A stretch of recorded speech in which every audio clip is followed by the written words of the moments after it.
నమస్కారం సామాన్యుడు TV news కి స్వాగతం. ఈనాటి వార్తా విశేషాలు. ఏపీ సీఎం చంద్రబాబు కుప్పంలో పర్యటిస్తున్నారు. సతీమణి నారా భువనేశ్వరితో కలిసి ప్రసన్న తిరుపతి గంగమ్మ జాతరలో ఆయన పాల్గొన్నారు. సీఎం దంపతులకి వేద పండితులు పూర్ణ కుంభంతో స్వాగతం పలికారు. అనంతరం వారు అమ్మవారి విశ్వరూప దర్శనం చేసుకున్నారు. ఈ సందర్భంగా చంద్రబాబు దంపతులు సారె సమర్పించి ప్రత్యేక పూజలు నిర్వహించారు. రాష్ట్రానికి మంచి జరగాలని సీఎం ప్రార్థించారు. మరొక వైపు అమ్మవారి విశ్వరూప దర్శనం కోసం భక్తులు భారీగా తరలివచ్చారు. ఏడాదికి ఒకసారి మాత్రమే ఈ దర్శనం కల్పిస్తారు.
యోగాకు ప్రపంచవ్యాప్తంగా గుర్తింపు తెచ్చిన వ్యక్తి ప్రధాని నరేంద్ర మోదీ అని ఏపీ సీఎం చంద్రబాబు తెలిపారు.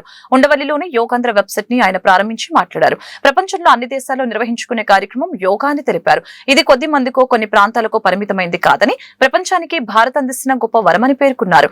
అందరి జీవితాల్లో యోగా భాగం కావాలని చెప్పారు. ఒత్తిడి నుంచి ఉపశమనం కావాలంటే దీన్ని సాధన చేయాలని సూచించారు. ఫోటోలు ఈవెంట్ కోసం ఒకరోజు చేసే కార్యక్రమం కాదిది. ప్రతి ఒక్కరిలో ప్రగాఢమైన మార్పు తీసుకువచ్చే కార్యక్రమం ఇది. జీవన శైలిలో భాగమయ్యేలాగా యోగాను ముందుకు తీసుకువెళ్లాలి. నేటి నుంచి నెలపాటు యోగాంధ్ర 2025 నిర్వహిస్తున్నాం. కనీసం 2 కోట్ల మందికి తక్కువ కాకుండా పాల్గొనాలన్నది సంకల్పం. కనీసం 10 లక్షల మందికి పైగా యోగా సర్టిఫికెట్లు ఇవ్వాలనేది లక్ష్యం. జూన్ 21న విశాఖలో 5 లక్షల మందితో ఆర్కే బీచ్ నుంచి భోగాపురం వరకు కార్యక్రమం చేపడతాం. ఉదయం 7 గంటల నుంచి 8 గంటల వరకు కార్యక్రమం నిర్వహిద్దాం. విశాఖలో జరిగే యోగా ఈవెంట్ లో ప్రధాని నరేంద్ర మోదీ పాల్గొంటారు. పాఠశాలలోనూ ఇక నుంచి 1 గంట పాటు యోగా ఉంటుంది అని చంద్రబాబు తెలిపారు. ఈ కార్యక్రమం ఈ సంవత్సరం theme of this year yoga for one earth one health. మనందరికి కూడా ప్రతి ఒక్క వ్యక్తికి సంబంధించిన విషయం. ఇది కూడా మనం చూస్తే కొద్ది మందికో కొన్ని ప్రాంతాలకో కొన్ని మతాలకో కాదు, హోలిస్టిక్ వెల్ బీయింగ్. ఒక మనిషి యొక్క జీవితంలో మెరుగైన జీవన ప్రమాణాలకు నాంది, బెటర్ లివింగ్కి పునాది యోగా అని చెప్పి కూడా నేను మీకు తెలియజేస్తున్నా. అందరి జీవితాల్లో యోగా అనేది ఒక పార్ట్ ఆఫ్ అవర్ లైఫ్ కావాలి. ఈరోజు అందరూ టెన్షన్లో, స్ట్రెస్తో ఈ యొక్క కాంపిటేటివ్ వరల్డ్లో పరిగెత్తున్నాం. టెక్నాలజీ వల్ల ఇంకా ఈ టెన్షన్ పెరుగుతూ ఉంది, స్ట్రెస్ పెరుగుతూ ఉంది, లైఫ్ మెకానికల్గా అయిపోతూ ఉంది, రిలాక్సేషన్ లేని పరిస్థితులు వస్తున్నాయి. అన్నీ ఉన్నా కూడా ఎక్కడో లోటు, ఆ లోటే ఈ స్ట్రెస్. అందుకనే ఈరోజు వీటికన్నిటికీ పరిష్కార మార్గం, హీలింగ్ ఫ్యాక్టర్ యోగా. దీన్ని ఒక పెద్ద ఎత్తున చేయాలనే ఉద్దేశంతో ఒక రోజేదో సింబాలిక్గా చేయడం, లేకుంటే ఫోటోల కోసం చేయడం, ఈవెంట్ కోసం చేయడం కాదు. ఇది ప్రతి ఒక్కరిలో ప్రగాఢమైనటువంటి మార్పు తీసుకొచ్చే విధంగా, వాళ్ళ జీవన శైలిలో భాగంగా ఉండేట్టుగా, అంటే it is a part of their life. దీన్ని మనం ముందుకు తీసుకుపోవాల్సిన అవసరం ఉంది. అయితే అందరినీ కలిపి ఒక మంత్ లాంగ్ ఈ రోజు నుంచి ప్రారంభం అవుతుంది. Culmination June 21 Visakhapatnam.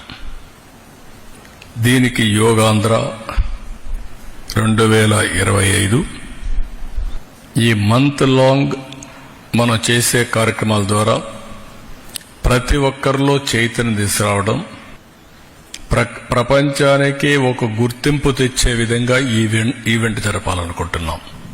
ఇంతవరకు జరిగిన అన్ని ఈవెంట్స్ కంటే ఒక రికార్డు స్థాయిలో ప్రపంచంలో ఏమైనా రికార్డ్స్ ఉంటే అవన్నీ కూడా బ్రేక్ చేస్తూ ఒక నూతనమైన రికార్డు ఎస్టాబ్లిష్ చేసేట్టుగా ఈ కార్యక్రమాన్ని చేయాలని చెప్పి తలపెడుతున్నాం. రాష్ట్రం మొత్తం ఏపీలో విద్యా సంస్కరణలపై దేశవ్యాప్తంగా చర్చ జరుగుతుందని విద్యాశాఖ మంత్రి నారా లోకేష్ తెలిపారు. ఈనాటి షైనింగ్ స్టార్లే ఏపీ విద్యా వ్యవస్థకు బ్రాండ్ అంబాసిడర్లని కొనియాడారు. ప్రైవేట్ స్కూల్స్ కి ధీటుగా ప్రభుత్వ పాఠశాలని తీర్చిదిద్దుతామని వెల్లడించారు. వచ్చే ఏడాది నుంచి ప్రభుత్వ స్కూళ్ల ఉత్తమ విద్యార్థులతో యాడ్స్ చేస్తామని మంత్రి స్పష్టం చేశారు. కష్టపడి పనిచేయడంలో చంద్రబాబుని స్ఫూర్తిగా తీసుకోవాలని పిలుపునిచ్చారు. షైనింగ్ స్టార్స్ పేరుతో ఉత్తమ విద్యార్థులకి మంత్రి లోకేష్ అభినందనలు తెలిపారు. రానున్న రోజుల్లో ఏపీ మోడల్ ఎడ్యుకేషన్ కోసం పట్టుదలతో ముందుకు సాగుతామని చెప్పారు. ఆర్థిక ఇబ్బందులు ఉన్న తల్లిదండ్రులు తలెత్తుకొని తిరిగేలాగా చేశారని సంతోషం వ్యక్తం చేశారు. జీవితంలో ఎన్ని కష్టాలు ఎదురైనా లక్ష్య సాధన కోసం కసి పట్టుదలతో ముందుకు సాగాలని సూచించారు. అనేక సవాళ్లు ఉన్నప్పటికీ విద్యాశాఖలో సంస్కరణలు చేపడుతున్నట్లు మంత్రి తెలిపారు. ప్రభుత్వ పాఠశాలల్లో చదివి 10వ తరగతిలో ఉత్తమ ఫలితాలు సాధించిన విద్యార్థులతో మంత్రి లోకేష్ భేటీ అయ్యారు.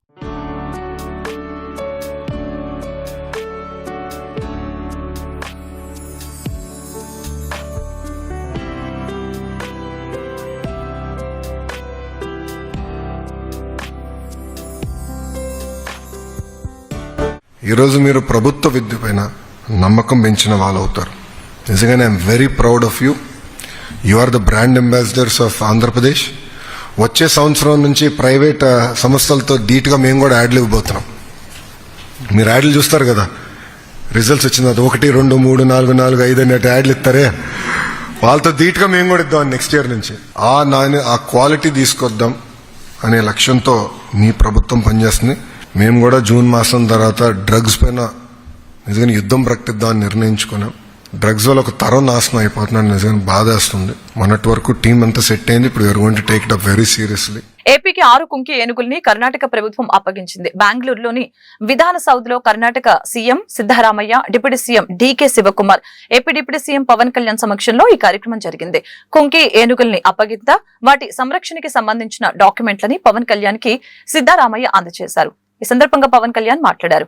కుంకి ఏనుగులనిచ్చిన కర్ణాటక ప్రభుత్వానికి సీఎం సిద్దరామయ్యకు కృతజ్ఞతలు తెలిపారు. ఎలాంటి సాయం అడిగినా కర్ణాటక ప్రభుత్వం ముందుకొస్తుందని చెప్పారు. ఏపీ కర్ణాటక మధ్య సహకారం ఇలాగనే కొనసాగాలని పవన్ ఆశించారు. కుంకి ఏనుగుల సంరక్షణకి ప్రత్యేక కేంద్రం ఏర్పాటు చేశామని తెలిపారు. ఏపీ కర్ణాటక మధ్య 9 ఒప్పందాలు కుదుర్చుకున్నామని చెప్పారు. పంట పొలాల్ని నాశనం చేసిన అడవి ఏనుగుల్ని నియంత్రించేందుకు కుంకి ఏనుగుల్ని రంగంలోకి దించుతారు. కుంకీలు పూర్తి స్థాయిలో శిక్షణ పొందిన ఏనుగులు. ఎక్కడైనా ఏనుగుల గుంపు దాడికి దిగినప్పుడు కుంకీలను రంగంలోకి దింపుతారు. ఏనుగుల్ని తరిమి కొట్టడంలో ఇవి కీలక భూమిక పోషిస్తాయి. కొన్నిసార్లు గాయపడిన లేదా చిక్కుకున్న అడవి ఏనుగుల్ని రక్షించడానికి వీటిని ఉపయోగిస్తారు. సాధారణంగా కుంకి ఏనుగులుగా మగవాటిని ఎంపిక చేసుకుంటారు. ఎందుకంటే ఇవి మాత్రమే ఒంటరిగా సంచరిస్తూ ఉంటాయి. వీటిని బంధించి కొన్ని నెలల పాటు శిక్షణ ఇస్తారు. ఆ తర్వాత ఆపరేషన్ల కోసం వాడుతూ ఉంటారు. ఏనుగుల గుంపుని అడవిలోకి తిరిగి పంపించేంత వరకు ఇవి విశ్రమించవు. కొన్నిసార్లు పంట పొలాల్లోకి వచ్చిన ఏనుగులతో ఇవి తలపడాల్సి ఉంటుంది కూడా. అందుకే పోరాటంలోనూ వీటికి ప్రత్యేక శిక్షణ ఇస్తారు. వారి నాయకత్వంలో ఈ కర్ణాటక ప్రభుత్వం మీకు ఏనుగులు ఇవ్వడం కాదు, మాకు మీ హృదయాన్ని, మీ హృదయ కవటాలను తెరిచారు. You have stood with us like a truly brotherly state. This movement marks a living chapter in our cooperation, a living bridge of trust, wildlife and freedom and wisdom. This is not a mere relocation. This is a relaying of hope, wisdom and trust. The Kunki elephants are not just gentle giants, and they're not just majestic things. They're ambassadors of harmony, mentors of restraint, and icons of a shared ecological destiny. With this cooperation, the forests of both states will become more secure. I'll personally look into it time to time. I'll visit them. I'll make sure their health is good. I'll make sure they've been taken care of well. And I will promise you that if anything goes wrong, you can make me liable for that. And in return, we pledge to honor this trust with the precision of science, the spirit of empathy, and the unshakable integrity of our purpose. This is just the beginning. Let us work together, Karnataka and Andhra, with shared footprints and a singular purpose. We look forward to taking these gentle giants, these Kunkka elephants, home and establishing a modern elephant camp in Andhra Pradesh, one that reflects both traditional wisdom and modern standards of care, nutrition and ethical management. And let us continue to work hand in hand to stop smuggling of red sandals and sandalwood, to protect our shared biodiversity across borders, and to build an example of interstate ecological unity and to all of Bharat. Apart from transfer of Kunki elephants, and Karnataka government under the leadership of Siddaramayaji and Shri Ishwar Kandreji, we have 9 more events happen, 9 more things have happened. One is standard operating procedure for Asian elephant capture, guidelines for field staff for HEC management, solar tentacle fence design, railway barricade design, elephant proof trench design, elephant task force and constitution functions, and know the elephant of video, educational video of elephant task force, a video of Kunki based Asian elephant capture. And apart from this, all this transfer of knowledge happen at this level. Last 21 years నుంచి ప్రత్యేకించి transfer of elephants knowledge ఉండాలి. ఎందుకంటే mitigation elephants మనుషుల వల్ల between the conflict between elephants and humans lot of lifes have been losing. Recently also we had lost. I think these people been expecting for the last 20 years and we could happen with the blessings of AP ఆర్థిక శాఖ ప్రధాన కార్యాలయమైన నిధి భవన్ లో బుధవారం ఉదయం అగ్ని ప్రమాదం జరిగింది. ఉద్యోగులంతా విధుల్లో ఉండగానే భవనం 2వ అంతస్తులో ఒక్కసారిగా మంటలు వ్యాపించాయి. దీంతో సుమారు 300 మంది ఉద్యోగులు భయంతో కిందికి పరుగులు తీశారు. సెంట్రల్ ఏసీలో షార్ట్ సర్క్యూట్ కారణమని భావిస్తున్నారు. ఈ ప్రమాదంతో కార్యాలయంలో ఉన్న కంప్యూటర్లు, దస్త్రాలు కాలిపోయి ఉండవచ్చని సమాచారం. రాష్ట్ర వ్యాప్తంగా ఉద్యోగుల జీతభత్యాలు, వివిధ శాఖలకు సంబంధించిన లావాదేవీల బిల్లులు ఉండటంతో ఎంత నష్టం వాటిల్లిందనేది ఇంకా అంచనా వేయలేదు. ఆన్లైన్ సిస్టమ్ అయినప్పటికీ కంప్యూటర్లు కాలిపోవడం వలన లావాదేవీలకు సంబంధించిన పూర్తి సమాచారం మంటల్లో కాలిపోయి ఉండవచ్చని ఉద్యోగస్తులు భావిస్తూ ఉన్నారు. దీంట్లో ఎటువంటి హాని జరగలేదు, కానీ కొన్ని ఫైల్స్ కాలిపోయేదానికి ఆస్కారం ఉందని మేము ఎక్స్పెక్ట్ చేస్తున్నాం. ఎందుకంటే నిన్న మాకు ఏజీ వర్క్షాప్ కూడా నడిచింది, ఆ ఫైల్స్ అన్నీ కూడా అక్కడే ఉన్నాయి. మరి ఏ ఫైల్ పోయింది, ఏది జరిగిందో మాకు ఇంకా డ్యామేజ్ కూడా మాకు అర్థం కావడం లేదు. ఎటువంటి ప్రాణ నష్టం కానీ ఎటువంటి ఇదివరకు జరగలేదు. కాకపోతే కంప్యూటర్స్ ఏమయ్యాయి అనేది, హార్డ్ డిస్కులు కానీ, సిపియూలు, మానిటర్స్ ఏమన్నా అయినది ఇంకా తెలుసుకోవాల్సిన అవసరం ఉంది. అందరం ఆఫీస్లో ఆ వర్క్లో నిమగ్నమై ఉండగా మా పిఓ గారి ఛాంబర్ నుంచి పొగలు రావడం చూసాము. అంటే అక్కడ ఏదో ఫ్రిడ్జ్ ఉండి దానివల్ల ఏదో జరిగిందనుకునేసి అందరం డౌట్గా అందరినీ అలర్ట్ చేస్తే ఎంప్లాయీస్ అందరూ కంప్లీట్గా కిందికి దిగేశారు. కానీ ఏంటంటే ఇవాళ మాన్యువల్గా పోయి అంతా ఆన్లైన్ అయిపోయింది, దానివల్ల ఏ ఫైల్స్ ఏమైపోయినాయో ఏందనే భయంతోనే ఉన్నాము. ఎంప్లాయీస్ అందరూ మొత్తం ఒక 400-500 మెంబర్స్ అందరూ రోడ్ల మీద ఉన్నారు. ఇవి ఎటువంటి ఇబ్బంది లేదు, కానీ ఫైల్స్ వరకే ఆఫీసు ఏ విధంగా ఇబ్బంది చేస్తారనేది ఫ్యూచర్లో చూడాలి. ఎందుకంటే ఆ మంటలంతా ఆర్పుతున్నారు, లోపల పొగలంతా అన్ని ఫ్లోర్లకు దట్టంగా వ్యాపించున్నాయి. కంప్లీట్గా చుట్టూ ఎటు పోని గాలి పోని పరిస్థితి ఏర్పడింది. చుట్టూ అద్దాలు ఉన్న దానివల్ల ఇంకా కొద్దిగా ఎక్కువ డ్యామేజ్ అయ్యే పరిస్థితులు కనిపిస్తున్నాయి. ఫైనాన్స్ కింద ఉండేవి ఉన్నాయండి. ఏపీసీఎఫ్ఎస్ఎస్ ఒకటి ఉన్నది, స్టేట్ ఆడిట్ ఉన్నది, పేమెంట్ అకౌంట్స్ ఆఫీస్ ఉన్నది, director of treasuries and accounts ఉన్నది, ఏపీజీఎల్ఐ ఉన్నది, మొత్తం డైరెక్టర్ ఆఫ్ వర్క్స్ అకౌంట్స్ ఉన్నాయి. మొత్తం ఫైనాన్స్ కింద ఉండే 5 బిల్డింగ్లు, మేజర్ ఆఫీసులు ఈయనే ఉన్నాయండి. ఎంటైర్ పేమెంట్ అంతా స్టేట్ అంతటికి జరిగే ఆఫీసులు అండి ఇవి. ఎందుకంటే ఎంతవరకు పేమెంట్లు ఇవన్నీ ఏమైనా ఈ కంప్యూటర్స్తో ఆ సిస్టంలలో ఏమేమి బిల్లులు ఉన్నాయి, ఏమైనాయి అవంతా మొత్తము కొద్దిగా జరిగితే కానీ తెలియదండి. ఆన్లైన్ సిస్టమ్ ఏది మాన్యువల్ లేదు మా దగ్గర. ప్లస్ త్రూఅవుట్ స్టేట్ మొత్తం office head of the departments అన్ని మా దగ్గరికి వస్తాయి. మొత్తం బిల్స్ పేమెంట్ అంతా పేమెంట్ అకౌంట్ డిపార్ట్మెంట్ నుంచే జరగాలి. కనుక ఇప్పుడు మాకు డౌట్ ఏంటంటే పైన మా యొక్క ల్యాప్టాప్స్ మాకు ఇచ్చిన డెస్క్టాప్స్ అన్ని ఏమైనాయి, హార్డ్ ఉన్నాయా లేదా అనేది మా ఫైల్స్ అన్ని ఏమైనా అనేది ఒక్కటే కొంచెం మాకు డౌట్గా ఉంది. మేము 2nd ఫ్లోర్లో ఉంటామండి, ఆ చివరి ఉన్నాము. మా స్టాఫ్ వచ్చేసి సిస్టమ్స్ అన్ని ఆఫ్ చేసేయండి మేడం అని అన్నారు. ఆ చివరికి ఏదన్నా అప్పటికే పొగంతా కమ్మేసిందండి. కమ్మేస్తే ఇంకా పిఓ గారి రూమ్లో నుంచి సౌండ్స్ వచ్చినాయండి, ఏసీ బ్రాస్ట్ అయినట్టు. ఆ సౌండ్స్ వచ్చేస్తే ఆ సౌండ్స్కి అందరము బయటకు వచ్చేసామండి. చాలా అభివృద్ధికి నోచుకోని కడపని అభివృద్ధి చేయడానికి కూటమి ప్రభుత్వం ఉందని చెప్పడానికి కడపలో మహానాడు నిర్వహిస్తున్నామని టీడీపీ సీనియర్ నాయకులు వల్ల రామయ్య వ్యాఖ్యానించారు. జిల్లా తెలుగుదేశం పార్టీ కార్యాలయంలో ఎమ్మెల్యే మహమ్మద్ నజీర్ ఆధ్వర్యంలో నిర్వహిస్తున్న మినీ మహానాడు కార్యక్రమంలో వల్ల రామయ్య పాల్గొన్నారు. ఈ సందర్భంగా ఆయన మాట్లాడారు. కడపలో మీసం తిప్పడానికి తొడగొట్టడానికో కడప వెళ్లడం లేదని, కడప ప్రజల ప్రేమాభిమానాలు కూటమి పార్టీ పైన చిరకాలం ఉండాలని కడపకు వెళ్తున్నట్లు తెలిపారు. మన రాష్ట్రాన్ని అభివృద్ధి పదంలోకి నడిపించడానికి మేము మీ ముందుకు వస్తున్నాం. మమ్మల్ని మమ్మల్ని ఆశీర్వదించండి అని కోరటానికి నారా చంద్రబాబు నాయుడు నారా లోకేష్ తో కలిసి కడప వెళ్తున్నామని తెలిపారు. మీసం తిప్పడానికి తొడగొట్టడానికి కాదని అందరం బాయి బాయ్ అని చెప్పడానికే కడప వెళ్తున్నట్లు ఈ సందర్భంగా తెలియజేశారు. అంబటి రాంబాబు మాటలు నమ్మకూడదు, వట్టి మాటలే చెబుతాడు. జగన్ మా దేవుడు అంటాడు, ఆయన కోసం ఏమైనా చేస్తామని అంటాడు, కానీ ఏమి చేయడు. ఐఏఎస్ అధికారుల్ని ఎలా అరెస్టు చేస్తారని అంటాడు. లా చదివావా లేక ఎక్కడైనా కొన్నావా అంటూ విమర్శించారు. బంగారు పళ్ళం, బంగారు గ్లాసు, బంగారు మంచం, బంగారు కుర్చీ, బంగారు కమ్మవారు ఇప్పుడే ఎక్కడ ఉన్నారు? చంచల్గూడ జైల్లో నాపరాళ్ల నేల మీద చిన్న చాప వేసుకుని పడుకున్నాడని ఎద్దేవా చేశారు. ప్రపంచాన్ని జయించిన అలెగ్జాండర్ చనిపోతూ ఏం తీసుకెళ్లలేదని, అందుకే అతను తన 2 చేతుల్ని పైకెత్తి సమాధి చేయమని కోరారని గుర్తు చేశారు. అలానే ఒక నిక్కలు పొడుగు ఒక నిక్కలు పొట్టి తెచ్చుకుని కావాలి గుడివాళ్ళు తెలుసా? కొడాలి నాని వీడియోలు ఫాలో అవుతారా? సోషల్ మీడియాలో అడిగారు ప్రెస్ వాళ్ళు అతన్ని. ఒక పక్క నా యూనిఫామ్ లో నా ఫోటోసి, ఒక పక్క వాడినేసి ప్రెస్ వాళ్ళు అడిగారు, వల్లరామయ్య గారు ఎన్నిసార్లు తన్నారు వాడినని. ఉద్యోగంలో ఉన్నప్పుడు చేసిన పనులు ఇప్పుడు నేను చెప్పకూడదు, చెప్పనన్నా నేను చెప్పను. నేను వాడిని కొట్టారు, ఇల్లు కొట్టారు, ఎవరిని కొట్టుకుంటాం. ఉద్యోగ ధర్మం అది. కొడాలి నాన్ని ఎప్పుడు కొట్టాను, ఎలా కొట్టాను, ఎన్నిసార్లు కొట్టాను, తన్నానా, చెవులు పిండానా, ఇవన్నీ నేను చెప్పనన్నా. నేను నా వెంట పడ్డారు పత్రికలు, చెప్పన్నారు. పనులు తిన్నవాడికి గుర్తుంటుంది ఎప్పుడు.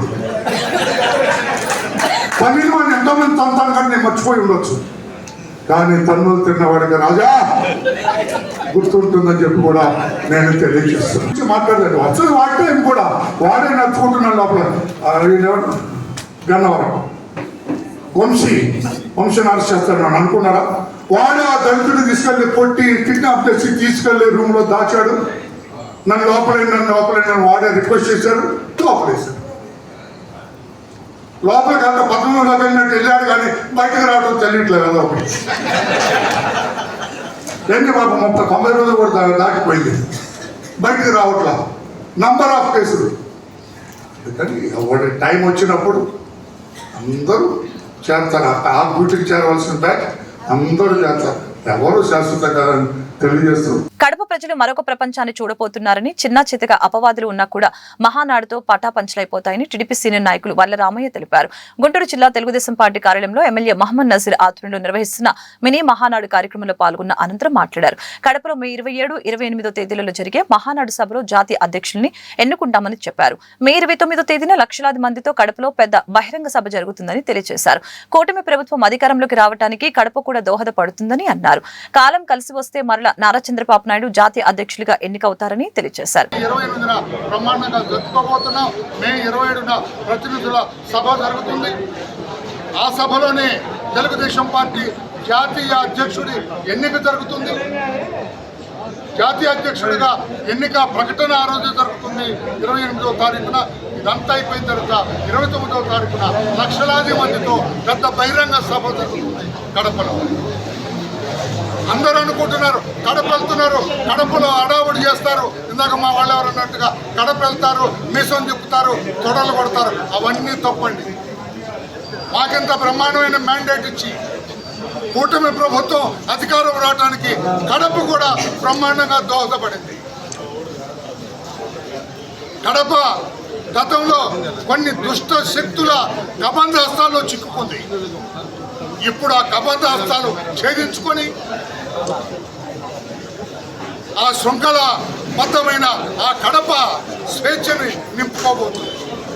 వాళ్ళందరికీ ధైర్యం చెప్పడం కోసం, వాళ్ళందరి సంతోషంలో పాలు పంచుకోవటం కోసం, కడపే కాదు రాష్ట్రం మొత్తం కూడా సర్వతోముఖాభివృద్ధి చెందుతుందని కడప నడిబొడ్డున చెప్పడం కోసం, స్వేచ్ఛావాయువులు పీల్చుకోండి అని చెప్పడం కోసం, మీరందరూ ఈ కుటుంబ సభ్యులే అని చెప్పడం కోసం, వారి ఆత్మీయ అభిమానాలు ప్రేమ పొందటం కోసం అందరం కలిసి రాష్ట్రాన్ని అభివృద్ధి పథంలో నడుపుదామని చెప్పడం కోసం కడపని ఎంపిక చేసుకున్నాం. తప్పితే ఎవరో అన్నట్టుగా ఆకతాయిలు మాట్లాడినట్టుగా కాదు అని చెప్పి కూడా తెలియజేస్తూ ఆ కడప పట్టణంలో నారా లోకేష్ బాబు గారు సందేశం ఇస్తారు. అధినేత నారా చంద్రబాబు నాయుడు గారు మరలా అన్ని కాలం కర్మ అంతా కలిసి వచ్చినట్లయితే మరలా జాతీయ అధ్యక్షుడిగా ఎంపికవుతారు. ఆ సభలో ఎంపికైన తర్వాత జాతీయ అధ్యక్షుడిగా మరోసారి ఆయన బహిరంగ సభలో ఉపన్యాసం చేస్తారు. పెద్దలందరూ కూడా వారి వారి అభిప్రాయాలు తెలియజేస్తారు. తెలుగుదేశం పార్టీ పుట్టింది పేదవాడికి సాయం చేయటం కోసం, రాష్ట్రాన్ని అభివృద్ధి చేయటం కోసం, క్షుత్పాతతో ఎవరో బాధపడటానికి వీల్లేదని చెప్పడం కోసం, దళిత వర్గాలు, అట్టడిక వర్గాలు, పేద వర్గాలు కూడా సంతోషంగా ఆనందంగా ఉండాలని చెప్పడం కోసం దానికి కావలసిన ఏర్పాట్లు B4 ఎలాగుంటుంది. చంద్రబాబు నాయుడు గారు ప్రతి ఇంట్లో కూడా ఆర్థిక వెలుగులు నింపబోతున్నారు. ఐ రిపీట్, ఆర్థిక వెలుగులు నింపబోతున్నారు పేదవాడి ఇళ్లలో కూడా. ఇదంతా కూడా మహిళా రక్షణకి కూటమి ప్రభుత్వం కట్టుబడి ఉందని రాష్ట్ర మహిళా కమిషన్ చైర్పర్సన్ రాయపాటి శైలజ స్పష్టం చేశారు. గత వైసీపీ పాలనలో మహిళా కమిషన్ నిర్వీర్యమైందని ఆరోపించారు. అలాగని నిర్భయ ఫండ్, సెంట్రల్ ఫండ్స్ గత పాలకులు సద్వినియోగం చేసుకోలేకపోయారని విమర్శించారు. అన్యాయాలకి గురైన మహిళలకి శక్తి సదన్ ఆశ్రయం కల్పించి ఆదరిస్తున్నారని అన్నారు. బుధవారం జెడ్పీ రోడ్డు మహిళా ప్రాంగణంలోని శక్తి సదన్ వన్ స్టాప్ సెంటర్ ని రాష్ట్ర మహిళా కమిషన్ చైర్పర్సన్ రాయపాటి శైలజ సందర్శించారు. ఇక్కడ ఆశ్రయం పొందుతున్న మహిళలతో ఆమె మాట్లాడారు. శక్తి సదన్ వన్ స్టాప్ సెంటర్ ద్వారా అందుతున్న సేవల గురించి అడిగి తెలుసుకున్నారు. ఈ మేరకు ఆమె మీడియాతో మాట్లాడారు. రాష్ట్ర ప్రభుత్వం మహిళల సంక్షేమాన్ని దృష్టిలో పెట్టుకుని అనేక కార్యక్రమాలు అమలు చేస్తూ వారి సాధికారతకి బాటలు వేస్తుందని తెలియజేశారు. మహిళలకి అన్యాయం జరిగితే సహించేది లేదని అన్నారు. మహిళా సంరక్షణ చట్టాలు పగడ్బందీగా అమలయ్యేలా చూస్తామని తెలిపారు. మహిళా కమిషన్ చైర్పర్సన్ గా నియమించిన తర్వాత ఫస్ట్ విజిట్ శక్తి సదన్స్, ఎందుకంటే అన్యాయానికి గురి కాబడ్డ మహిళలకి ఒక సేఫ్ జోన్ అంటూ కావాలన్నది అప్పుడు గవర్నమెంట్ ఆఫ్ ఇండియా చెప్పింది. ప్రతి స్టేట్ గవర్నమెంట్ కూడా అది ఫాలో అప్ చేస్తుంది. సో రెండు ఉండేవి, స్వధార్ గృహాను ఉజ్వల అని రెండు స్టార్ట్ చేశారు. ఇప్పుడు రెండింటిని కలిపి శక్తి సదన్గా చేసి, సో మొత్తం మీద 441 సెంటర్స్ ఉన్నాయి ఆల్ ఓవర్ ఇండియా. మన జిల్లాల్లో, మన రాష్ట్రంలో 26 సెంటర్స్ ఉన్నాయి. సో అవి ఎలా ఉన్నాయి, బిల్డింగ్స్, సౌకర్యాలు కానివ్వండి, అక్కడ ఏమేమి ఉన్నాయి, ఇన్ఫ్రాస్ట్రక్చర్, అలాగే అక్కడ పనితీరు ఎలా జరుగుతుంది అనేది చూడటానికి వచ్చాము. ఆల్రెడీ నంబూరు ఒకటి విజిట్ చేసాము. నెక్స్ట్ ఇప్పుడు గుంటూరు నల్లపాళ్ళు ఏదైతే గవర్నమెంట్ నడుపుతుందో అక్కడికి వచ్చాము. సో బేసిక్లీ ఏంటంటే అంతకుముందు ఉజ్వల అనేది ఓన్లీ ట్రాఫికింగ్ జరిగిన మహిళలకి, స్వధార్ గృహ అంటే మిగతా విక్టిమ్స్కి అలా ఉండేది. ఇప్పుడు అందరినీ కలిపి ఒకే చోట శక్తి సదన్స్లో పెడుతున్నారు. సో ఈ శక్తి సదన్ కేంద్రం నుంచి వచ్చే మిషన్ శక్తి ప్రోగ్రామ్ కింద ఇది అలాట్ చేయబడిందండి. దీంట్లో ఏంటంటే గవర్నమెంట్ కేంద్రం 60% ఇస్తే రాష్ట్రం దానికి మ్యాచింగ్ గ్రాంట్కి అట్లీస్ట్ 40% ఇచ్చి ఈ సంస్థలు నడపాలి. ఇక్కడ కేవలం వాళ్ళకి షెల్టరే కాదు, షెల్టర్తో పాటు ఫ్రీగా ఆహారం కానివ్వండి, ఆరోగ్యం, అలాగే లీగల్ కౌన్సిలింగ్, ఏమైనా కోర్టు కేసులు వెళ్ళాలన్నా లీగల్ ఎయిడ్, ఇవన్నీ కూడా ఇక్కడ జరుగుతుంటాయి. వాటితో పాటు ఈ విక్టిమ్స్ అంటే ఈ తర్వాత వాళ్ళకి ఒక దారి చూపించాలి, సంక్షోభం దిశ నుంచి వాళ్ళకి సంక్షేమం దిశగా చూపించడానికి స్కిల్ ట్రైనింగ్ కానివ్వండి, అలా శారీ ప్రింటింగ్ అనో, లేకపోతే టైలరింగ్ అనో, అలా చాలా, లేకపోతే వాళ్ళని స్కూల్స్కి పంపించటం. కొన్ని NGOs ద్వారా ఏదైతే నడబడుతున్నాయో శక్తి సదన్, వాళ్ళు పెళ్ళిళ్ళు చేయటం దగ్గర నుంచి స్కూల్స్ పంపించటము, తర్వాత మళ్ళీ పెళ్ళిళ్ళు చేశాక కూడా వాళ్ళు ఫాలో అప్ చేస్తారు. వాళ్ళు బాగున్నారా, లేకపోతే మళ్ళీ ఏదైనా హస్బెండ్తో గొడవ ఉన్నారంటే మళ్ళీ వాళ్ళని తీసుకొచ్చి వాళ్ళ దగ్గర ఉంచుకొని కౌన్సిలింగ్ ఇప్పించటం. సో పిల్లలు, ఇప్పుడు విక్టిమ్స్కి పిల్లలు ఉన్నా కూడా పిల్లల్ని కూడా ఒక ఏజ్ వరకు ఇక్కడ చేర్చుకుంటారు. వాళ్ళతో పాటు మదర్తో పాటు ఉంచి వాళ్ళందరికీ కూడా అన్ని సౌకర్యాలు కల్పిస్తున్నారు. కాకపోతే దీనికి ప్రభుత్వం దగ్గర నుంచి మనకి సహాయ సహకారాలు కావాలి. సో కేంద్రం ఇస్తున్నా కూడా ఇక్కడ ప్రభుత్వం మరి గత 5 ఏళ్లలో మేము విన్నది, ఇప్పుడు విజిట్కి వెళ్ళినప్పుడు చెప్పింది అంటే మ్యాచింగ్ గ్రాంట్ ఇవ్వట్లేదు. అది ఇవ్వనప్పుడు కేంద్రం కూడా ఎంతవరకు చేయగలుగుతుంది? సో మనం ఫుల్గా లాస్ట్ 4 years నుంచి చాలా ఏరియాస్ ఉన్నాయి. ఒక్కొక్క గృహలో చెప్పడం ఏంటంటే మరి ప్రభుత్వం, ఈ కొత్త ప్రభుత్వం వచ్చాక ఆల్ 3 areas అన్నీ ఏదైతే అట్లీస్ట్ 3-4 areas వచ్చేసినాయి. ఇప్పుడు ఈ లాస్ట్ ఇయర్ది ఒకటే ఉంది, అది ఇంకా వీళ్ళు బెల్స్ ఆల్రెడీ కేంద్రం రిలీజ్ చేసింది. డైరెక్టర్ గారు అప్రూవ్ చేస్తే ఆ ఫండ్స్ కూడా వస్తాయి. సో ఏదన్నా పారిశుద్ధ్యం క్షీణిస్తే సహించేది లేదని గుంటూరు తూర్పు ఎమ్మెల్యే మహమ్మద్ నజీర్ ప్రజా ఆరోగ్య శాఖ అధికారులకు తెగేసి చెప్పారు. పరిసరాల పరిశుభ్రత విషయంలో జవాబుదారితనంతో పనిచేయాలని అన్నారు. మురుగు కాల్వల పారుదలకి పిన్ పాయింట్ ప్రోగ్రాం చేపట్టాలని అన్నారు. బుధవారం పాత గుంటూరు యాదవ్ బజార్లో ఎమ్మెల్యే పర్యటించారు. స్థానికంగా నెలకొన్న సమస్యల గురించి ప్రజల్ని అడిగి తెలుసుకున్నారు. ఆయా సమస్యలను తక్షణమే పరిష్కరించాలని అన్నారు. గత 2 రోజులుగా కురుస్తున్న వర్షాల నేపథ్యంలో పారిశుద్ధ్యం క్షీణించకుండా స్పెషల్ శానిటేషన్ డ్రైవ్ చేపట్టాలని అన్నారు. పరిశుభ్రత ద్వారానే ఆరోగ్యకర సమాజం సాధ్యమని చెప్పారు. కార్యక్రమంలో కార్పొరేటర్లు అశోక్, మీరావళి పాల్గొన్నారు. ప్లాంట్ వేస్ట్ ఏదైతే ఉందో అది కూడా తొలగించేటువంటి కార్యక్రమాన్ని మరింత సమర్థవంతంగా ప్రజలకు ఉపయోగపడేటువంటి విధంగా చేయాలనే ఆలోచనతో ఈరోజు 9వ డివిజన్ని ఒక పైలట్ ప్రాజెక్ట్గా తీసుకొని లెగసీ వేస్ట్ అన్ని క్లియర్ చేయడంతో పాటు అక్కడ ఉన్నటువంటి స్టాఫ్ ప్రతిరోజు కూడా వాళ్ళకి ఇచ్చినటువంటి పని ఎంత మేరకు చేయగలుగుతూ ఉన్నారు, వారు అక్కడ అవసరమైనటువంటి వెహికల్స్ కానీ డంపర్స్ కానీ అలాగే అవసరమైనటువంటి పుష్ కార్ట్స్ కానీ ఇవన్నీ సరిపోతున్నాయా లేదా అనే దాని మీద ఈరోజు 9వ డివిజన్ని ఒక పైలట్ ప్రాజెక్ట్గా తీసుకొని గుంటూరు తూర్పు నియోజకవర్గంలో చేయడం జరుగుతూ ఉంది. ముఖ్యంగా శానిటేషన్ సిబ్బంది కొంత నిర్లక్ష్యం వల్ల పూర్తి స్థాయిలో అన్ని డివిజన్స్లో కూడా ఎటువంటి ఇబ్బందులు కనిపిస్తూ ఉన్నాయి. ముఖ్యంగా ఏదైతే గుంటూరు తూర్పు నియోజకవర్గంలో అభివృద్ధి కానటువంటి ప్రాంతాలు, చాలా కాలం నుండి ఉన్నటువంటి ప్రాంతాల్లో మురికి నీరు ప్రవహించేటువంటి డ్రైన్స్ కానీ లేకపోతే మంచినీళ్ళ కుళాయి కనెక్షన్స్ కానీ సరిగ్గా లేకపోవడంతో, డ్రైనేజ్ ఫెసిలిటీ సరిగ్గా లేకపోవడంతో కొన్ని చోట్ల ఇబ్బందులు ఉన్నటువంటి మాట వాస్తవం.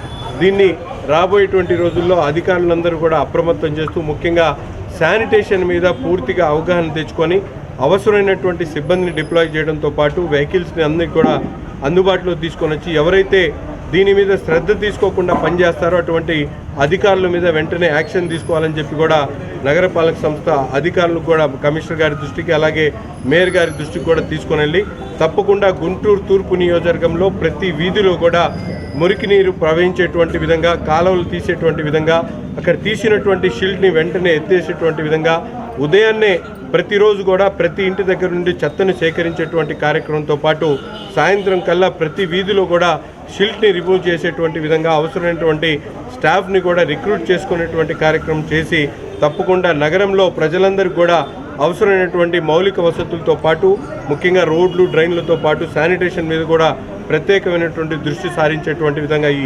కార్యక్రమాన్ని తీసుకోవడం జరిగింది. తప్పకుండా ఒక 10 రోజుల్లో పూర్తి తూర్పు నియోజకవర్గంలో ఒకసారి స్టడీ చేసి అవసరమైనటువంటి అధికారులు. ఛత్తీస్గఢ్ లోని నారాయణపూర్ జిల్లాలో జరిగిన ఎదురుకాల్పుల మావోయిస్టు అగ్రనేత నంబాల కేశవరావు అలియాసు బసవరాజు మృతి చెందారు. ఈ విషయాన్ని కేంద్ర హోంమంత్రి అమిత్ షా ఎక్స్ లో వెల్లడించారు. బుధవారం ఉదయం జరిగిన ఎన్కౌంటర్ లో 27 మంది మావోయిస్టులు మృతి చెందారు. వారిలో నంబాల కేశవరావు ఉన్నట్లు పోలీసులు ధృవీకరించారు. కేశవరావుపై 1.5 కోట్ల రివార్డు ఉందని తెలిపారు. నక్సలిజం నిర్మూలనలో ఇదొక మైలురాయి విజయం. ఛత్తీస్గఢ్ లోని నారాయణపూర్ లో జరిగిన ఆపరేషన్ లో 27 మంది మావోయిస్టులు మృతి చెందారు. వీరిలో మావోయిస్టు పార్టీ ప్రధాన కార్యదర్శి, నక్సల్ ఉద్యమానికి వెన్నెముకగా ఉన్న నంబాల కేశవరావు అలియాస్ బసవరాజు ఉన్నారు. నక్సలిజానికి వ్యతిరేకంగా కొనసాగిస్తున్న 3 దశాబ్దాల పోరులో ప్రధాన కార్యదర్శి స్థాయి కలిగిన నేత మృతి చెందడం ఇదే తొలిసారి. భద్రతా దళాలకి అభినందనలు. ఆపరేషన్ బ్లాక్ ఫారెస్ట్ పూర్తయిన తర్వాత ఛత్తీస్గఢ్, తెలంగాణ, మహారాష్ట్రలలో 54 మంది నక్సలైట్లు అరెస్ట్ అయ్యారు. 84 మంది లొంగిపోయారు. 2026 మార్చి 31 నాటికి నక్సలిజాన్ని నిర్మూలించేందుకు మోదీ సర్కార్ దృఢ సంకల్పంతో ఉంది అని అమిత్ షా ఎక్స్ లో పేర్కొన్నారు. రేషన్ వాహనాలని కూటమి ప్రభుత్వం రద్దు చేయడం దారుణమని డీసీసీ అధ్యక్షులు చిలక విజయ్ కుమార్ ఆక్షేపించారు. వ్యవస్థల్ని రద్దు చేసుకుంటూ పోతే జగన్ కి మీకు తేడా ఏమిటి అని ప్రశ్నించారు. అనవసరం అనుకుంటే ఈ విషయంపై రాష్ట్ర పౌర సరఫరాల శాఖ మంత్రి నాదెండ్ల మనోహర్ కి విజ్ఞాపన పత్రాన్ని అందజేస్తామని చెప్పారు. బుధవారం ఆయన మీడియాతో మాట్లాడారు. ప్రభుత్వాలు మారినప్పుడల్లా రాజకీయ వైరుధ్యాల నేపథ్యంలో సంక్షేమ కార్యక్రమాలు నిలిపివేయడం సరికాదని అభిప్రాయం వ్యక్తం చేశారు. విశాఖ ఉక్కు ఫ్యాక్టరీ ప్రైవేటీకరణకి నిరసనగా పీసీసీ అధ్యక్షురాలు వైఎస్ షర్మిల ఆమరణ దీక్ష చేపట్టారని తెలిపారు. విశాఖ ఉక్కు ఆంధ్రుల హక్కు అని నినదించారు. బాగా గుర్తుపెట్టుకోవాలి కూటమి ప్రభుత్వం. ఎందుకు మీరు ఇట్లా పిచ్చి పిచ్చి పనులన్నీ చేసుకుంటున్నారు?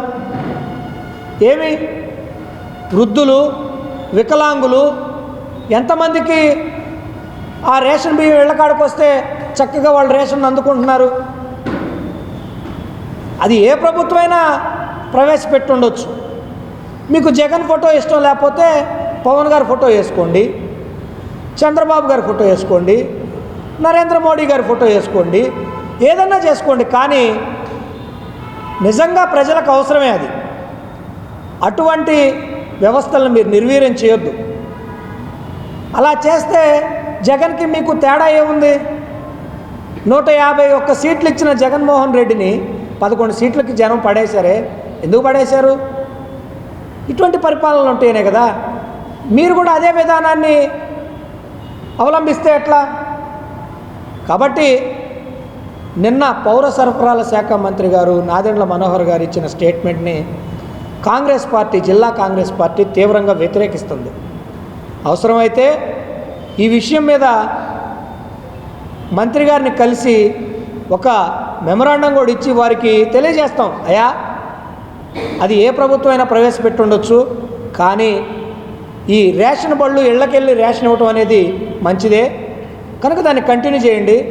అవసరమైతే దాంట్లో మీరు ఏదైనా మార్పులు చేర్పులు చేసుకోండి, కానీ మళ్ళీ ఈ జనమందరినీ రేషన్ షాపులకి అక్కడికి క్యూలో నుంచే పెట్టే ప్రయత్నం చేయొద్దని చెప్పని వారికి తెలియజేసుకుంటూ, ఏది ఏమైనప్పటికి కూడా ప్రభుత్వాలు మారినా ప్రజలకు అవసరమైనటువంటి వ్యవస్థలు సంస్థలు నడిచేటప్పుడు మన స్వార్థాల కోసం వాటిని పక్కన పెట్టకూడదని చెప్పని ఈ ప్రభుత్వాలకు విజ్ఞప్తి చేసుకుంటూ, త్వరలోనే మంత్రి నాదెండ్ల మనోహర్ గారిని కూడా జిల్లా కాంగ్రెస్ పార్టీ నుంచి వారిని కలిసి అభ్యర్థిస్తామని కూడా తెలియజేస్తాం. టెక్నాలజీ ద్వారా దేశ ప్రగతికి రాజీవ్ గాంధీ బాటలు వేశారని ఏఐసీసీ సెక్రటరీ ఉషారాణి, డీసీసీ అధ్యక్షులు చిలక విజయ్ కుమార్ తెలిపారు.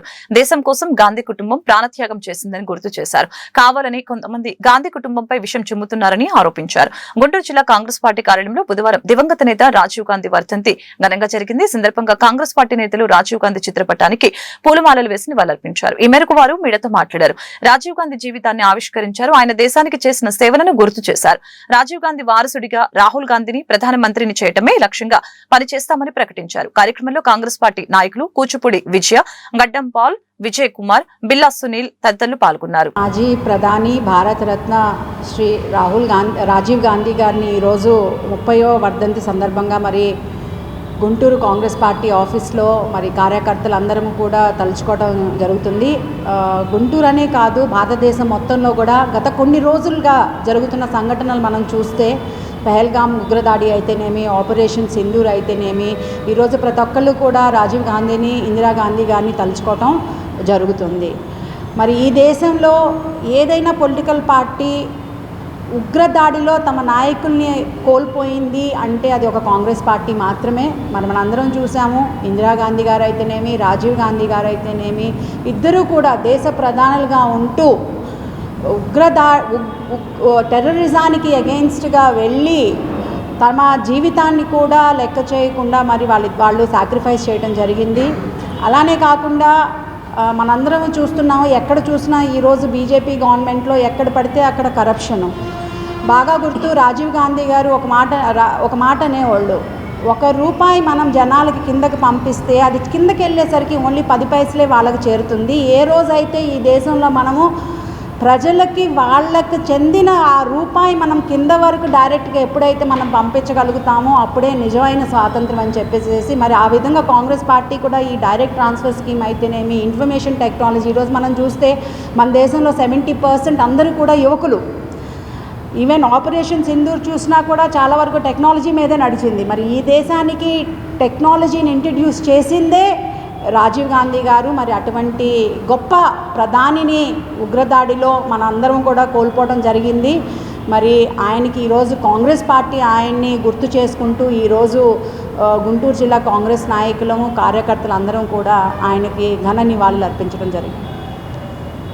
పెద్దలందరూ చెప్పినట్లుగా ఐటీ విప్లవ యోధుడు, భారతదేశాన్ని అధునాతన రీతిలో కొత్త పుంతలు తొక్కించినటువంటి మహానుభావుడు స్వర్గీయ శ్రీ రాజీవ్ గాంధీ గారి 34వ వర్ధంతి సందర్భంగా వారికి జిల్లా కాంగ్రెస్ పార్టీ నుంచి ఘనమైన నివాళులు అర్పించడం జరుగుతుంది. మరి ముఖ్యంగా చూసుకుంటా ఉంటే ఈ మధ్యకాలంలో దేశ ప్రజలందరూ కూడా ఒక దారుణమైనటువంటి అభద్రతా భావానికి గురైన రోజుల్ని మనం చూస్తూ ఉన్నాం. మనమేం చేయకపోగా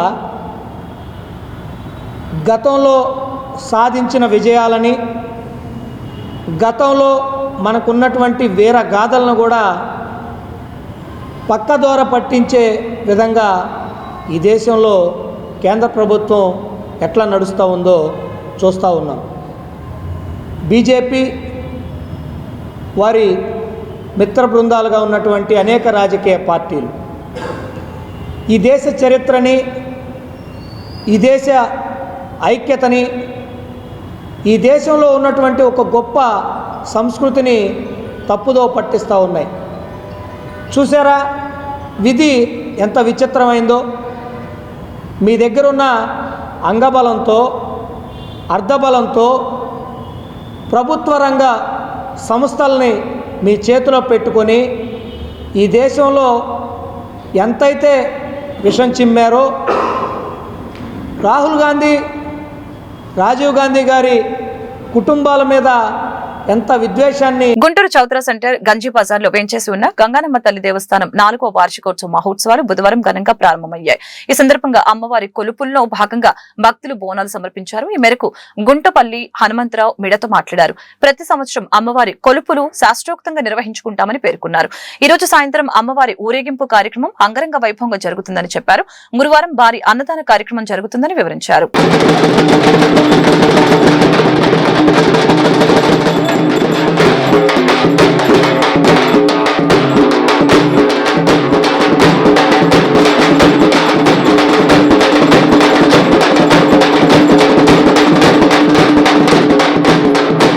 వారికి ఉదయం 4 గంటలకి అభిషేకాలు జరిగినాయి. సాయంకాలం 6 గంటలకి ఈ అభిషేకాల తర్వాత బోనాలు తీసుకురావడం జరిగింది. అదేవిధంగా సాయంకాలం 6 గంటలకి అమ్మవారు ఈ యొక్క ఊరేగింపు కార్యక్రమం జరుగుతుంది. అంగరంగ వైభవంగా మేళతాళాలతోటి, కనక తప్పట్లతోటి, బాజా బయలుదేరితోటి, డప్పు వాయిద్యాలతోటి అంగరంగ వైభవంగా అమ్మవారి యొక్క ఊరేగింపు కార్యక్రమం జరుగుతుంది. ప్రతి ఒక్కరు కూడాను అమ్మవారి యొక్క ఊరేగింపులో పాల్గొని అమ్మవారి యొక్క తీర్థప్రసాదాలు స్వీకరించి అమ్మవారి యొక్క కృపకు పాత్రలు కావాలని కోరుతున్నాము. అదేవిధంగా రేపు రాత్రి 7 గంటలకు అన్నదాన కార్యక్రమం జరుగుతుంది. మన తూర్పు ఎమ్మెల్యే అయినటువంటి నజీర్ అహ్మద్ గారి ఆధ్వర్యంలో ఈ యొక్క అన్నదాన కార్యక్రమం ఉంటుంది. వారితో పాటు ఈ యొక్క కార్పొరేటర్ కూడాను వారి యొక్క సహాయ సహకారం అందించున్నారు. అలాగే ఈ యొక్క పోలీస్ డిపార్ట్మెంట్ వాళ్ళు కూడా వాళ్ళ యొక్క సహాయ సహకారాలు అందించున్నారు. వాళ్ళందరికీ కూడాను ఆ అమ్మవారి యొక్క కృపా కటాక్షాలు కలగాలని మేమందరం కూడాను ఈ యొక్క గంగానమ్మ తల్లి గురించి అమ్మవారిని కోరుకుంటూ జరుగుతుంది. నా పేరు వచ్చేసరికి గుంటపల్లి హనుమంతరావు. మేము అక్కడి నుంచి అమ్మవారికి బోనాలు తేవడం జరిగింది. పాత గుంటూరు నుంచి అమ్మవారికి పసుపు సమర్పించడం జరిగింది. ప్రతి సంవత్సరం ఈ విధంగా జరుగుతూ ఈ 4వసారి జరుగుతున్నటువంటి కొలుపు మహోత్సవంలో ఈ యొక్క కొలుపు మహోత్సవం చాలా అంగరంగ వైభవంగా ప్రతి సంవత్సరం జరుగుతూనే ఉంటుంది. కావున ప్రతి ఒక్కరు కూడాను ఈ యొక్క కార్యక్రమానికి సాయికృష్ణ టిఫిన్స్ వారి ఆధ్వర్యంలో సాయికృష్ణ దీని యొక్క మేనేజింగ్ చేస్తున్నారు. అతను కూడా అమ్మవారి యొక్క కృపాకటాక్షాలు ఇలాగేలా ఉంటాయని కోరుకుంటున్నాము. అదేవిధంగా ప్రతి సంవత్సరం కూడా ఈ యొక్క కార్యక్రమానికి ఆ అబ్బాయి యొక్క సహాయం ఉంటుంది. ఈ యొక్క డిపార్ట్మెంట్ కానీ ఇటు ఎమ్మెల్యే అయినటువంటి నజీర్ అహ్మద్ గారు కానీ అలాగే కార్పొరేటర్ గారి సహాయ సహకారాలతో ఈ యొక్క కార్యక్రమం నిర్విరామంగా జరుగుతూ ఉంటుంది. ఈ వార్తలు ఇంతటితో సమాప్తం. మరొక బులెటిన్లో మళ్ళీ కలుద్దాం. నమస్కారం.